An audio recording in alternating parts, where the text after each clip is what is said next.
Meus queridos irmãos, a paz do Senhor Jesus Cristo a todos. Eu sou o pastor Rivaldo e quero aqui neste momento estar dando início à antropologia bíblica, o estudo do homem dentro da teologia sistemática. Se você é novo aqui no canal, fique até o final desse vídeo, seja edificado. Se gostar, deixa o seu like, se inscreva e ative o sininho para não ficar por fora de nenhum outro novo vídeo. Se você já é de casa, seja mais uma vez bem-vindo e bem-vinda. Vamos lá começar a nossa aula abençoada. Esse tema da antropologia bíblica que a gente vai estar tratando aqui hoje é justamente, a doutrina bíblica do homem, da criação à glorificação, do pó à glória, como eu pus aí na capa da apostila. E aqui a gente vai, passar por alguns tópicos sobre o porquê de estudar isso, por que estudar o homem, a origem do homem, que é a coroa da criação, a queda, a tragédia do pecado. Isso daqui a gente acaba pegando um pouco da martirologia, que é inclusive o próximo tópico da nossa teologia sistemática. Vamos falar também do homem em seu estado caído, dignidade, a depravação, a redenção do homem no capítulo 4, capítulo 5, o destino do homem, a esperança e glorificação, e o capítulo 6, tópicos contemporâneos, em antropologia teológica. Além de também, no capítulo, de número, aliás, na conclusão, a gente vai fazer a grande narrativa do homem, em alguns complementos aí que eu deixei agora nas nossas apostilas, novidade, tá? Eu deixo no final delas um glossário de termos teológicos e versículos chaves para estudo. Então, isso daqui no final, não precisa esperar todo o curso acabar. Vocês podem depois ir no final da apostila e vai ter lá, por exemplo, o glossário da antropologia teológica. O que que é isso? Estudo da doutrina do homem. O que significa imago Dei? É uma expressão latina que significa imagem de Deus. Tricotomia, visão de que o homem é formado por corpo, alma e espírito. Então, são alguns termos teológicos, tá? E versículos chaves, igual criação, eu deixei lá Gênesis 1, Gênesis 2, Salmo de número 8. Então, é bem legal aí. Esse eu fiz só de teste, então ele tá bem curtinho. Mas nas próximas apostilas, e olha que tá vindo coisa boa aí, tá, irmãos? Vocês estão à base, eu já estou fazendo a de escatologia e já deu 40 páginas, então vai ser uma coisa bem mais robusta, tá bom? Mas para a gente ganhar tempo, vamos para a nossa introdução. A antropologia teológica, que é o ramo da teologia que estuda a doutrina bíblica do ser humano, vai nos ajudar aí a compreender quem somos. E é fundamental a gente entender isso, para caminhar dentro do restante de toda a teologia. Então, sem uma visão correta, sobre a nossa origem, sobre quem nós somos, o propósito e a condição do homem, nós não podemos compreender plenamente a santidade de Deus, já que somos formados à sua imagem e semelhança. Então, a gente, por exemplo, vai ver, a gravidade do pecado, a necessidade da salvação em Cristo e a nossa esperança futura. Então, é muito importante, sem sombra de dúvidas, a gente estudar, a gente verificar, a gente falar, a respeito da condição humana, da condição do homem em relação à antropologia e tudo mais. Então, pastor, é importante a gente entender, é importante a gente falar da antropologia, é muito importante, porque, inclusive, é isso, que vai nos levar a compreender melhor acerca das coisas de Deus. Então, por exemplo, que eu deixei uma afirmação de João Calvino, que nem é do ramo teológico nosso, mas ele deixa uma reflexão muito forte na página 3 da apostila, que eu deixei escrito assim: o teólogo João Calvino afirmou que a sabedoria consiste em duas partes: o conhecimento de Deus e o conhecimento de nós mesmos. Um não pode ser tido sem o outro. Ao olharmos para a perfeição de Deus, vemos a nossa miséria. E ao compreendermos a nossa miséria, somos levados a buscar a Deus. Então, olha só que extraordinária essa reflexão, que eu deixei dentro dessa apostila para os irmãos. A ideia central aqui desse texto de João Calvino é que, para conhecer a Deus, você precisa se conhecer. E para se conhecer, você precisa conhecer a Deus. Então, olha só que ideia, que reflexão poderosa. Até deixei no grupo aí. Aqui a gente tem uma analogia de espelho, A gente pode, por exemplo, imagine que a santidade e a perfeição de Deus são um espelho, perfeitamente limpo e iluminado. E quando olhamos para esse espelho, nós não vemos apenas a beleza dele, mas também vemos o nosso próprio reflexo, concorda? Então, com todas as manchas e imperfeições que nós mesmos possuímos, a gente entende que é ao ver a nossa miséria, as nossas falhas, né? Quem nunca acordou com aquela espinha no rosto e foi lá no espelho dar uma olhada, então viu uma imperfeição. Então, vendo a nossa miséria, as nossas falhas, os nossos pecados, de fato a nossa imperfeição, a gente entende um contraste de perfeição de Deus, né? Já que entendendo a gravidade do pecado e entendendo a santidade de Deus, a gente entende que sem ele a gente realmente não consegue seguir, não consegue ter uma vida, né? O Senhor, de fato, nós necessitamos dele. E também estudar o homem, né, como encontrar a peça central de um quebra-cabeça, por exemplo, teológico, né, sem entender o que o ser humano é, né, como uma peça central da criação, em outras peças também, como a gravidade do pecado, necessidade de Cristo como Salvador, como eu acabei de falar, né? Então, tudo isso vai se encaixar perfeitamente só se a gente ter uma visão do plano inteiro, né? A gente entender Deus na sua perfeição e entender o homem na sua imperfeição. Então, em resumo, irmãos, em parte, né, diz que essa visão de Calvino para entender a nós mesmos, nós só podemos ver isso à ótica da Bíblia, né? Não é um ato nem de egocentrismo, não é nem algo apenas espiritual. A gente tem que usar a Bíblia e é isso que nós vamos fazer para compreender a antropologia. Então, seguindo dentro desse pensamento, seguindo dentro desse comentário, nós começamos o capítulo 1, né? E eu vou até já jogar esse textinho aqui para ir demarcando na hora que os irmãos forem ler aí no grupo, tá? Mas vamos lá, capítulo 1. A origem do homem, a coroa da criação. Nós temos o relato bíblico, né, de Gênesis 1 e Gênesis capítulo 2. Na apostila diz assim: a Bíblia começa com a afirmação inequívoca: no princípio criou Deus os céus e a terra. Gênesis 1:1, né, do prefixo bara. Esse criar é bara no hebraico. Criar a partir do nada, inspiração totalmente de Deus, inspiração divina. O homem não é um acidente cósmico e nem um produto de um processo evolutivo cego, tá? Igual a ciência muitas vezes tenta pregar, ensinar que o homem evolui, que vem de evolução dos macacos e assim por diante. Não, isso é apenas tudo na ciência nesses pontos é teoria. Não existe comprovação de forma alguma. Então, o homem é um resultado de um ato deliberado, pessoal, né, e especial do Deus Todo-Poderoso. Então, Gênesis 1 descreve a criação do homem como o clímax, né, da semana da criação. E no sexto dia, após criar todo o universo, Deus vai declarar: disse Deus, façamos o homem à nossa imagem, conforme a nossa semelhança, e domine sobre os peixes do mar, as aves do céu, sobre o gado, sobre toda a terra, e todo réptil que se move sobre a terra. Gênesis 1, verso 26. Enquanto Gênesis 2 nos dá um relato mais detalhado e pessoal da criação. E formou o Senhor Deus o homem do pó da terra e soprou em seus narizes, ou em suas narinas, conforme alguma tradução, o fôlego da vida. E o homem foi feito alma vivente. Gênesis 2, verso 7. Então, olha só que extraordinário esses dois textos, né? Esses dois trechos bíblicos aqui que a gente tem, que é extraordinário. Então, primeiro, né, a ideia central, a humanidade não é um acidente cósmico, e Gênesis 1 é uma visão panorâmica, né? Como assim, pastor? É como a gente vê, vamos fazer um entendimento aqui figurativo. Gênesis 1 é uma visão panorâmica, por quê? É como ver uma construção de um prédio, né, magnífico, lindo de longe, vendo que cada andar, né, foi ser erguido ali em uma sequência lógica. Primeiro andar, segundo andar, terceiro, né, culminando assim toda a inauguração. O homem é o ato final e mais importante, no caso aqui do sexto dia. A frase, né, façamos o homem, mostra um planejamento ali e uma deliberação, né, especial por parte de Deus.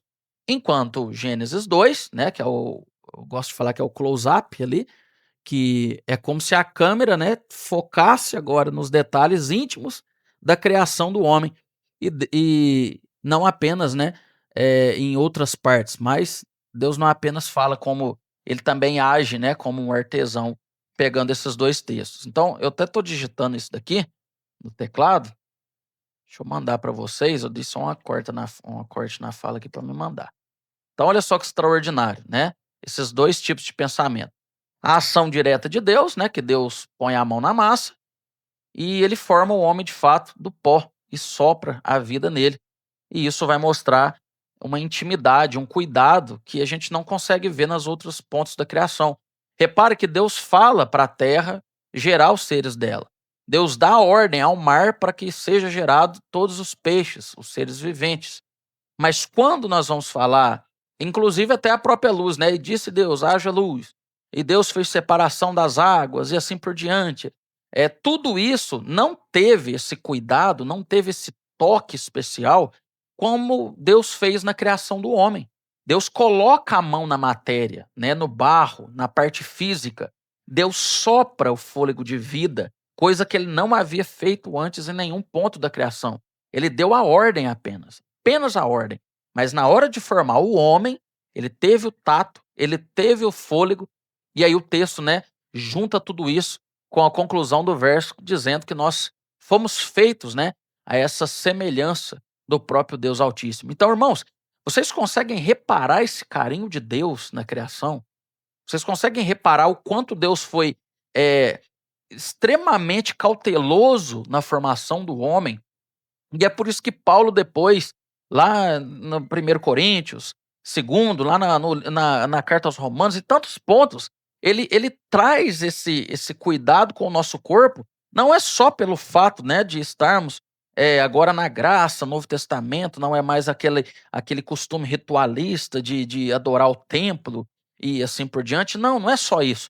É porque Paulo quer que a gente entenda que o cuidado com nossa parte física, com o nosso corpo, é algo extremamente importante pelo zelo que Deus teve ao formá-lo. Assim como a nossa vida é especial acima de qualquer outra criação. Por isso somos chamados de coroa da criação. Olha quanto cuidado, quantos detalhes nós conseguimos enxergar por parte disso. Uma ação direta de Deus, né? E uma dupla natureza, onde é um conceito chave de se entender. E esse é o conceito chave, até se possível, anotem isso, tá? Dupla natureza. E esse é o conceito chave. Por quê, pastor? Porque aqui nós temos de fato, né, literalmente, a dupla natureza do homem. Primeiro, o pó da terra, e segundo, fôlego de vida de Deus, tá? Eu gosto de colocar isso daqui entre parênteses para vocês entenderem. Fôlego de vida é de Deus, é a parte de Deus totalmente, tá? É o que não morre, é o que não passa, é o que não tem prazo de validade, é a parte espiritual que nunca acaba, tá? Então, primeiro, o pó da terra nos conecta de fato com o resto da criação física, né? E é um lembrete, melhor dizendo, da nossa humildade e fragilidade, tá? Somos parte de um mundo físico, tá? Isso daqui é muito importante vocês memorizarem. Parece óbvio, né? Mas muitas vezes a gente questiona o lado espiritual. E por que que a gente questiona o lado espiritual? Por que que o tempo de Deus é diferente do meu? Por que que, será que Deus não se compadece? Será que, qual que é o senso de justiça divina? Realmente a gente não vai entender esses pontos. Por quê? Porque nós somos seres físicos, tá? Por enquanto nós estamos presos a este mundo físico. Não que isso nos impeça de sentir, de ter contato com o mundo espiritual. Só que nós somos limitados, né? Nós não compreendemos, né, tudo do jeito que tem que ser, porque o mundo físico de fato é limitado, além de ter um prazo de validade. Já quando nós falamos de fôlego de vida e a parte que é de Deus, isso é o que nos distingue de qualquer outra criação, né? É o que nos dá a dimensão espiritual, uma centelha divina, né? Somos mais do que apenas matéria, somos uma ponte entre o mundo físico e o mundo espiritual. Pastor, como assim? Repare, quando nós falamos sobre o homem ser o ser inteligente da criação, né? Por que que o homem é o ser inteligente? Por que que diferente dos animais, nós somos tão diferentes, inteligente? Porque justamente, além de inteligente, nós temos sabedoria, né? Alguns mais que outros, mas nós temos. E essa parte espiritual é o que vai nos diferenciar dos animais. Um cachorro, um leão, vamos usar um leão melhor. O leão, ele é movido totalmente pelas suas emoções. Como assim, pastor? Né? Nós vamos aprender mais para frente, mas nós somos triunos, né? Corpo, alma e espírito. E o corpo, ele tem os 5 sentidos: visão, audição, tato, paladar, enfim. E esses 5 sentidos são usados e movidos pelos sentimentos que tem na alma. E o que é o sentimento da alma? Raiva, tristeza, medo, alegria. Tudo isso são sentimentos da alma. Mas alma e corpo, animal tem. Por quê, pastor? Porque o leão, para atacar, ele tem que sentir, né, a coragem, o ânimo, a raiva. Ou ele vai fugir porque sente medo, assim como o nosso cachorro de estimação, assim como qualquer outro animal. Eles têm sentimentos limitados à sua natureza, né? Corre, foge, tem raiva e assim por diante, ataca. Mas o que nos diferencia é que a gente tem o espírito.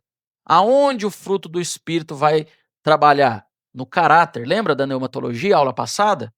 O fruto do espírito transforma o caráter do ser humano, dando mansidão, temperança. E isso é controle das emoções. E só é feito por intermédio do seu espírito. E é aonde o Espírito Santo de Deus vai ter comunicação. É aonde o Espírito Santo de Deus vai nos condicionar, vai nos direcionar e vai se comunicar com a gente. Então, os animais têm corpo e alma? Sim, porque têm emoção e eles são do mundo físico. O leão sente raiva para atacar, sente medo para fugir, sente emoção, mas ele não tem controle sobre a sua natureza. Coloca um bichinho menor que lá, ele com fome, é lógico que ele vai atacar. Coloca ali uma condição que eu tenho que ter um controle emocional. Ele não tem controle emocional. O ser humano tem, porque o fruto do espírito age no espírito do homem. Então, o homem tem corpo, alma e espírito. O animal tem corpo e alma, tá? Então é diferente. E a alma, nós vamos ver isso daqui mais para o futuro, tá? Não fiquem ansiosos em entender, não, que isso daqui vai entrar em um monte de detalhe, mas a gente vai ver isso aqui na nossa antropologia em aulas futuras. Aqui é só para os irmãos entenderem a respeito dessa natureza. Então, dois aspectos, né? Dupla natureza. Pó da terra, nos conectando e nos limitando ao mundo físico, e o fôlego de vida, o fôlego de Deus, que é a parte espiritual. E qual que é o propósito, pastor, né? Desde o início, tínhamos uma descrição de trabalho, tá? Desde o início a gente tem uma descrição do trabalho de Deus. Então, essas duas naturezas estão ligadas nisso. E uma, né? O relacionamento com Deus, vertical, nosso primeiro e maior propósito, amar a Deus sobre todas as coisas. Primeiro, né? Mandamento. Relacionamento vertical. E o domínio sobre toda a criação horizontal. E esse domínio, muita gente sempre fala, é dominar, pastor. É ser chefe, é ser administrador, né? Mas não, não é só isso. Cuidar, né? O domínio é na expressão cuidar. Cuidar do quê? Do mundo. Como um bom administrador, mordomo, cuida da propriedade do seu senhor. Não é um domínio para destruir, para ser acima apenas, mas para cuidar e proteger. Então aqui você descobre o segundo, aliás, um dos maiores pecados da humanidade, destruição do próprio planeta, tá? A partir do momento que nós começamos a destruir o nosso próprio planeta, nós estamos pecando justamente com a parte horizontal da criação, o domínio sobre toda a criação. Deus nos colocou numa terra para a gente cuidar, para a gente zelar, assim como Adão. Adão vivia no Éden. O que, que ele tinha que fazer no Éden? Zelar daquele jardim, não é verdade? O Éden foi colocado naquele jardim. Então Adão cuidava, né? Administrava, colocava nome e assim por diante.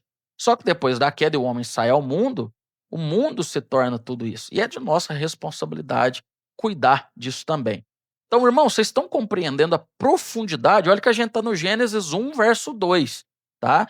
Então, 1 e 2. A gente está tratando aqui só dentro de 2 versos, praticamente, do princípio ali, e pegando a outra parte, né, lá mais à frente um pouco. Então, olha só como nós caminhamos pouco, né, dentro da própria palavra em si, mas o verso 26, né, para ser mais sincero, e o capítulo 2, verso 7, que é o que a gente vai estar tratando mais aqui. Mas olha como a gente andou pouco, 2 capítulos apenas. E olha quanta coisa profunda que a gente consegue compreender. Eh, então, primeiro, né, esses 3 aspectos nos ajudam a entender o que que é esse reflexo, o que que significa de fato, praticamente falando. Então a gente tem o aspecto estrutural, que é justamente o que somos por dentro, tá? Isso daqui eu até já estava escrevendo no meu esbocinho da aula aqui, então já está até anotado, eu vou mandar no grupo direto.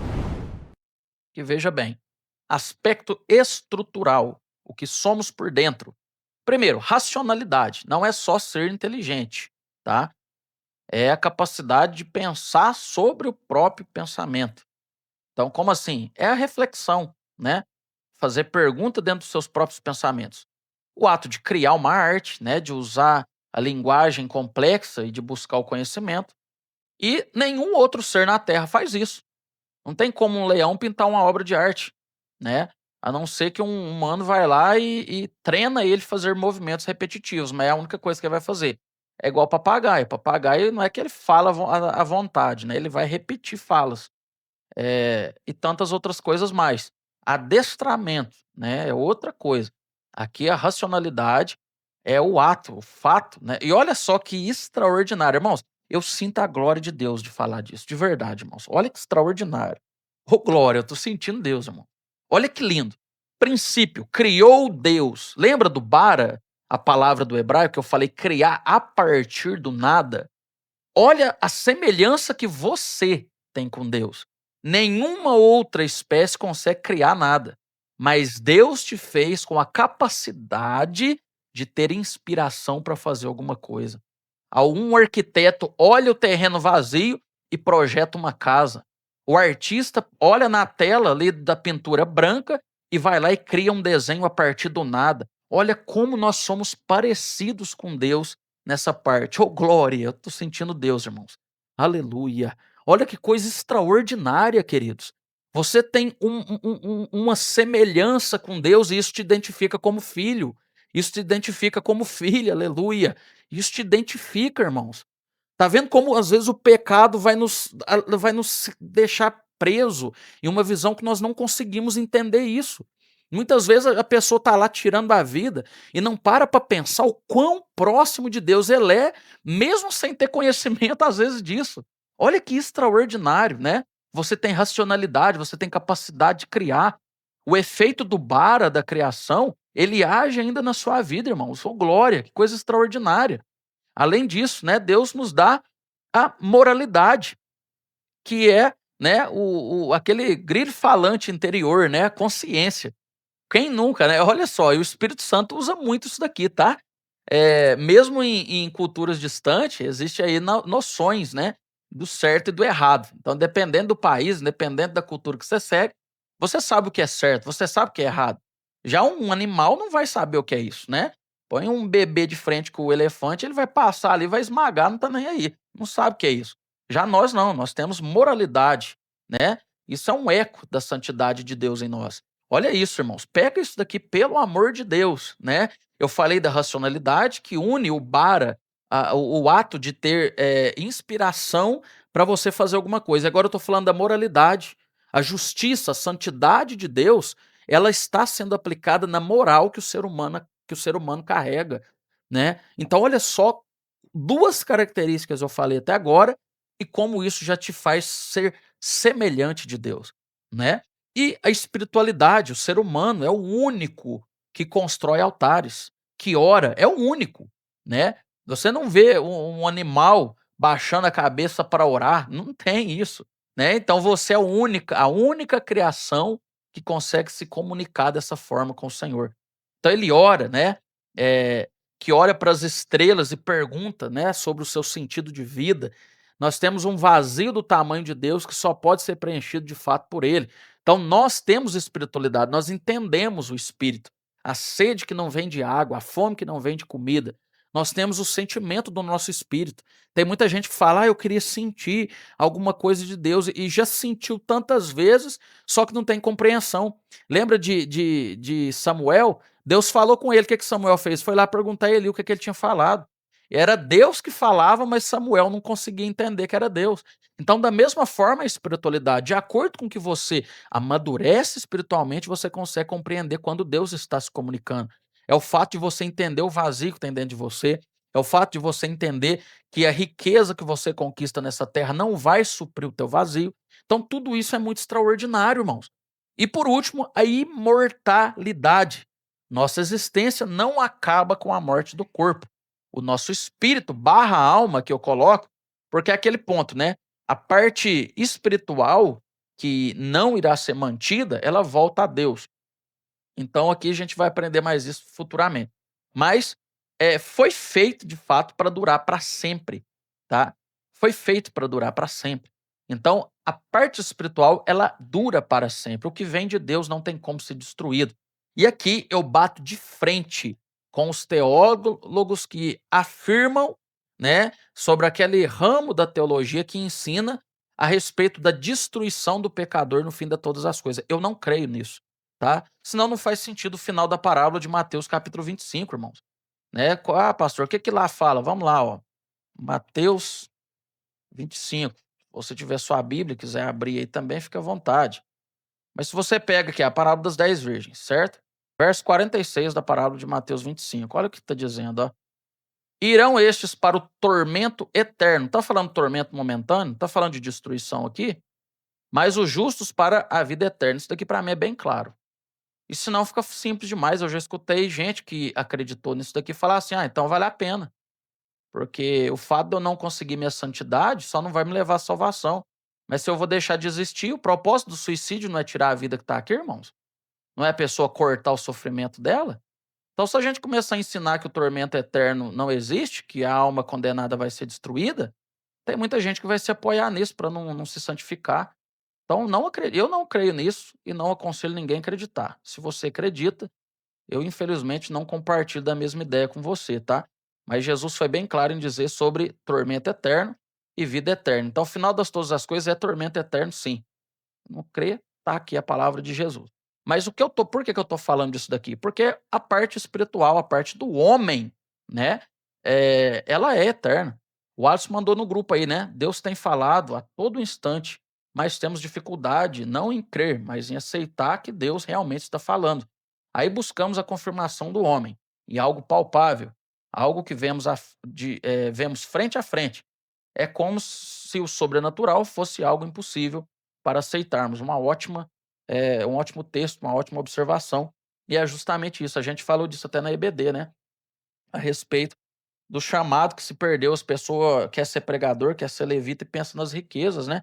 Ah, mas olha os pastores lá cobrando aquele absurdo, ficando rico, ganhando dinheiro. E o chamado, infelizmente, para a maioria dos jovens, é dentro dessa visão. Mas se você olha o chamado na visão de Paulo, né? Final de 2 Coríntios, por exemplo, ele vai falar que não, né? Não, o chamado é dor. Foi naufragado 3 vezes, apedrejado lá não sei quantas vezes, e isso e aquilo, né? Estamos acorrentados com Cristo, somos prisioneiros de Cristo, não é isso que Paulo fala? Então, chamado é sofrimento, irmão. Chamado é doer. Negue-se a si mesmo. Então, primeiro, negue-se a si mesmo. Esquece as suas vontades. Toma a sua cruz, né? Toma a cruz de quê? De Cristo. Toma o peso do evangelho e depois segue. Então é muito mais, né, do que é tudo isso. E isso tudo está ligado, tá? Ao que a gente está falando aqui. Eu não estou fugindo do tópico, tá bom? É a parte espiritual, é o que nos conecta a Deus, irmãos. Olha que extraordinário que a gente está vendo aqui, que coisa extraordinária. Então, olha só, né? Os aspectos estruturais, né? O que nós somos racionais, morais, espirituais e imortais, falando da parte do espírito, tá? Então, ficou bem claro isso, né, irmãos? Eu senti uma graça de Deus muito grande aqui, irmãos. Aleluia. Falo com lágrima nos olhos mesmo aqui, de verdade, controlando, porque é muito extraordinário. E também, né, a prática. Nossa, agora que eu vi a hora, hein? passando rápido. Aspecto relacional, né? Para o que fomos feitos. Ai, isso daqui é top, né? Aspecto relacional. Para o que nós fomos feitos? Isso daqui, aleluia, é lindo demais, meu Deus, oh glória. Deus não é um ser solitário. Além de ser uma trindade, né?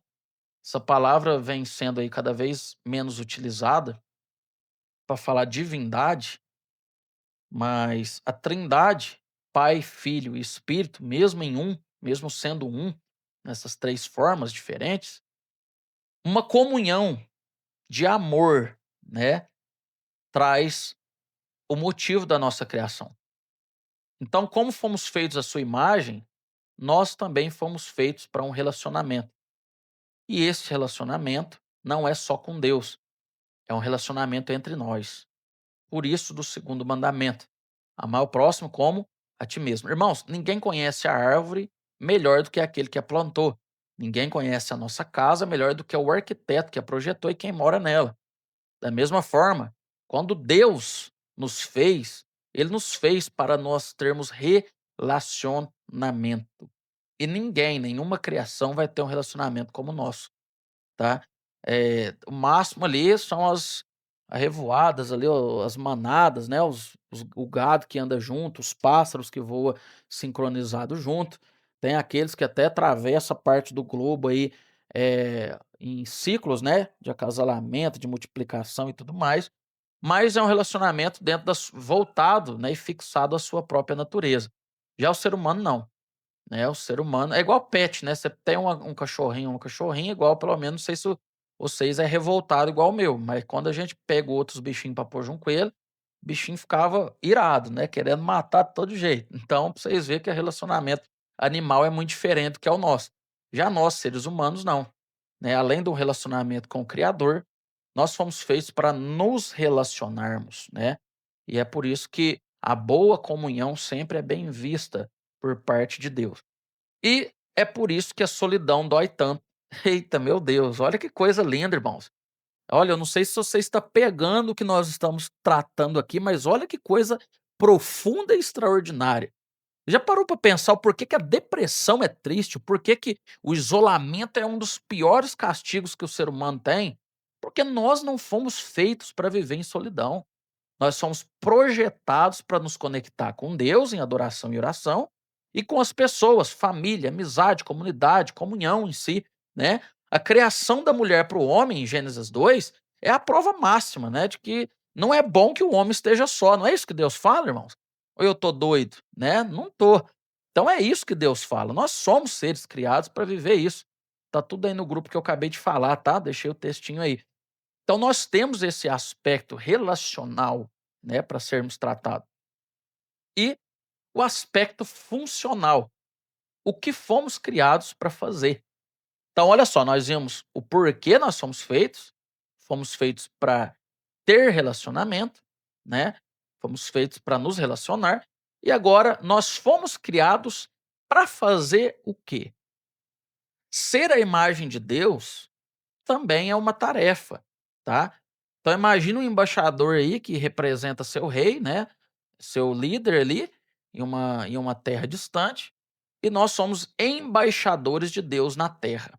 Então a nossa função é governar a criação da maneira que Deus governaria, aleluia, com sabedoria, justiça, cuidado, e quando cuidados, quando a gente cuida bem de tudo isso, do meio ambiente, de tudo mais, dos animais e uns dos outros, estamos refletindo o caráter do nosso Criador.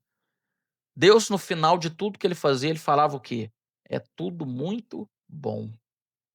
Então, da mesma forma, né, quando nós cumprimos a nossa função, quando um pastor cumpre o seu dever, quando um irmão cumpre o seu dever como pai, esposo, como marido, quando filho, como irmão, quando nós fazemos uma boa tarefa que Deus nos colocou, aleluia, nós sentimos o mesmo que Deus sentiu. É tudo muito bom. É por isso que a gratidão está inteiramente ligado a uma vida quando nós somos gratos por aquilo que nós possuímos e nós somos. Aleluia. O pecado é o único capaz de tirar isso de você. Porque o pecado tira a tua identidade, o pecado faz você destruir ao invés de construir. Então, olha só que extraordinário, irmãos, o que a gente está tratando aqui na nossa primeira aula da antropologia. Nem você sabia tudo isso de você mesmo, meus irmãos. Nem você sabia tudo isso de você mesmo. Eu posso te garantir isso. Eu acredito que nesse dia de hoje, pelo menos, ninguém tinha feito essa reflexão ainda, sobre o quanto você parece com Deus. Aleluia! O quanto você parece com o Senhor, quando você tem inspiração, quando você tem a sua moral, quando você tem todos esses aspectos, você está simplesmente refletindo a imagem de Deus no céu, irmãos. Olha que coisa maravilhosa, que coisa linda de se falar, né? Isso daqui para mim é absurdo, irmãos, de verdade mesmo, é lindo, né? Eu falo, mas segurando as minhas emoções, porque é lindo pensar nisso daqui, é lindo, aleluia. E para fim dessa parte, né, a natureza constitucional do homem, que é o corpo, alma e espírito. Então, isso daqui é muito extraordinário, porque como as nossas partes materiais, né, parte do corpo material, melhor dizendo, no singular, e a parte imaterial, a alma e espírito. Como que isso tudo se encaixa, né? E aqui a gente tem duas visões mais comuns que, se você olhar a sua apostila, vocês vão ver, né, acerca da tricotomia. E essa é a visão popular em muitos círculos pentecostais, que sustenta que o homem é composto de três partes distintas: corpo, alma e espírito. E aqui a gente tem, por exemplo, Tessalonicenses, né? Deixa eu abrir essa parte aqui na Bíblia, se você tiver a sua e quiser acompanhar. 1 Tessalonicenses, capítulo de número 5, verso de número 23.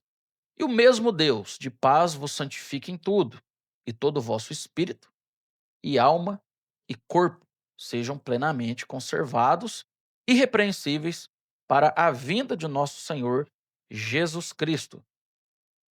Essa passagem aí que eu acabei de deixar aí para os irmãos. E temos também Hebreus, capítulo de número 4, verso de número 12.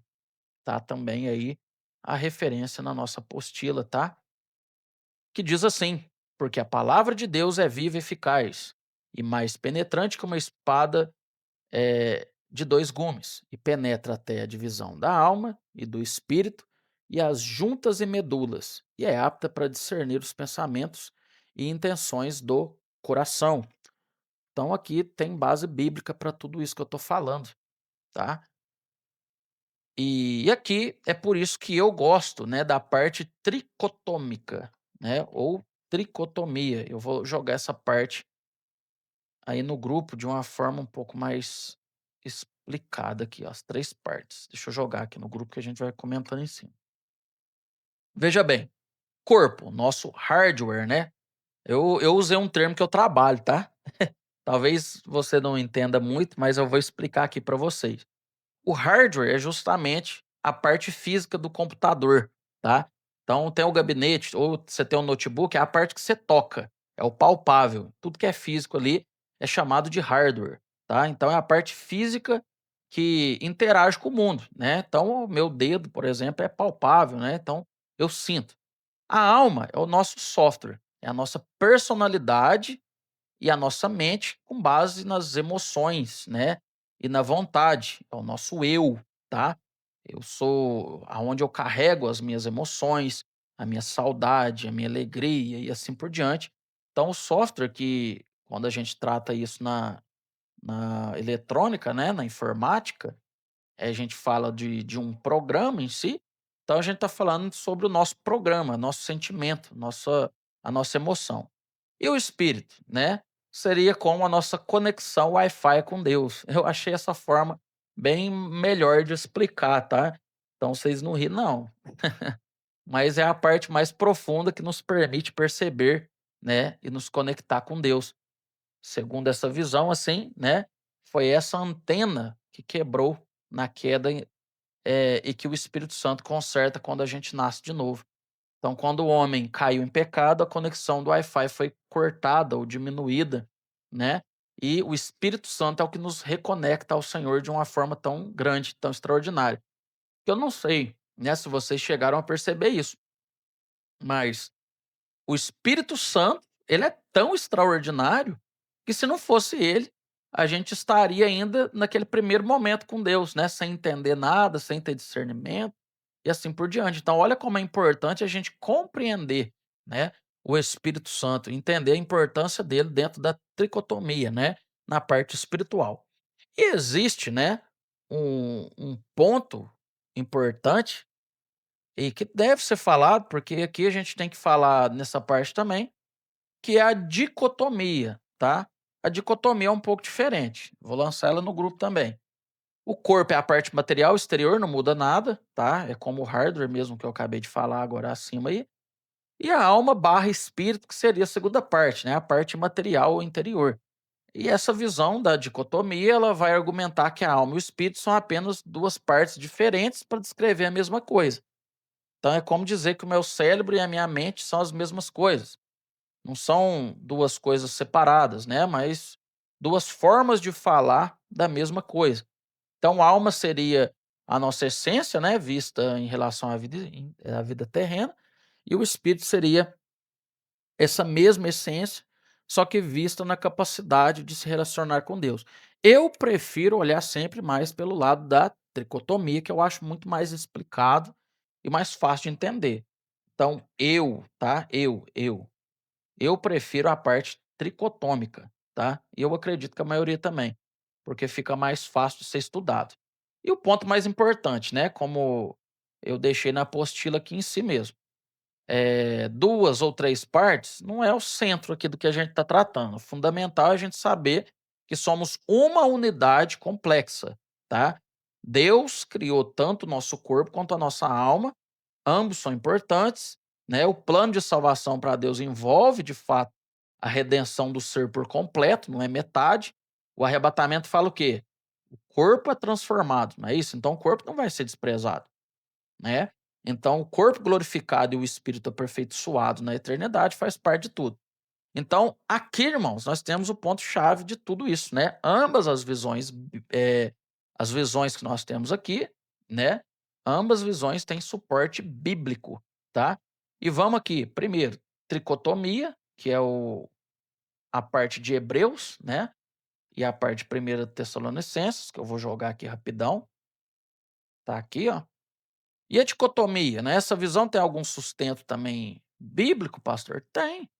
E é por isso que não é importante debater, né? Eu falo que a minha preferência de estudo é a tricotomia, mas isso não exclui a dicotomia de nenhuma forma, tá? Ela não exclui a dicotomia de forma alguma. Deixa eu só pegar aqui a Bíblia.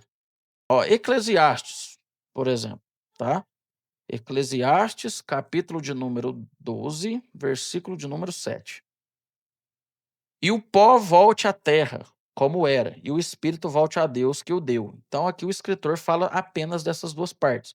Se você pegar também Mateus, capítulo de número 10, versículo 28, também vai falar: "E não temais os que matam o corpo, e não podem matar a alma. Temeis antes aquele que pode fazer perecer no inferno a alma e o corpo." Repara que é junto, tá? Que não está falando de uma separação do corpo e da alma.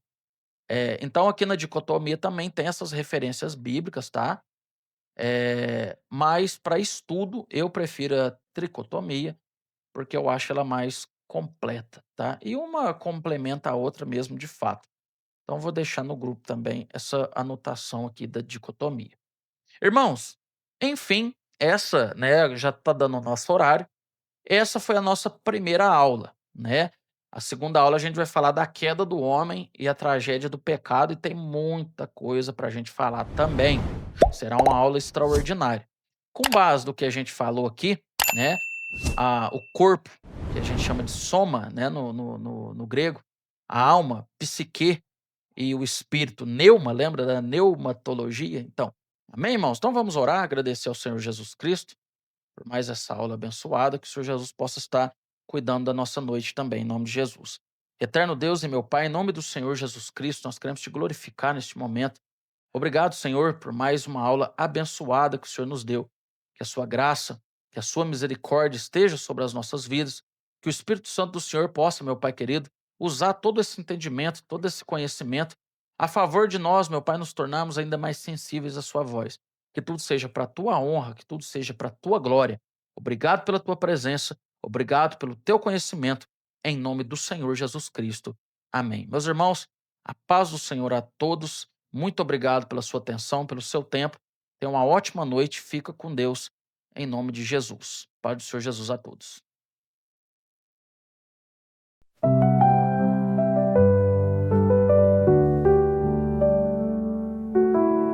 Quem somos nós na imensidão do céu? Um sopro breve, um poema fiel. Do pó viemos, à luz fomos chamados. Em nosso eco do divino moldado. Corpo que sente, alma que chora, espírito que clama, agora e agora. Feitos à imagem do Criador, reflexo vivo do seu amor.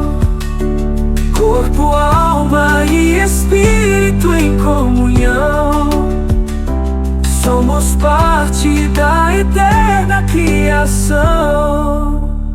Do barro surgimos, mas não só terra. Um sopro eterno que o tempo encerra. Cada fibra pulsa um mistério profundo. Um reflexo dele no meio do mundo. Quem pode entender o que somos, senão aquele que tudo formou no corpo, na alma, no espírito? Sua glória em nós habitou, feitos à imagem do Criador. Reflexo vivo do seu amor. Corpo, alma e espírito em comunhão. Somos parte da eterna criação.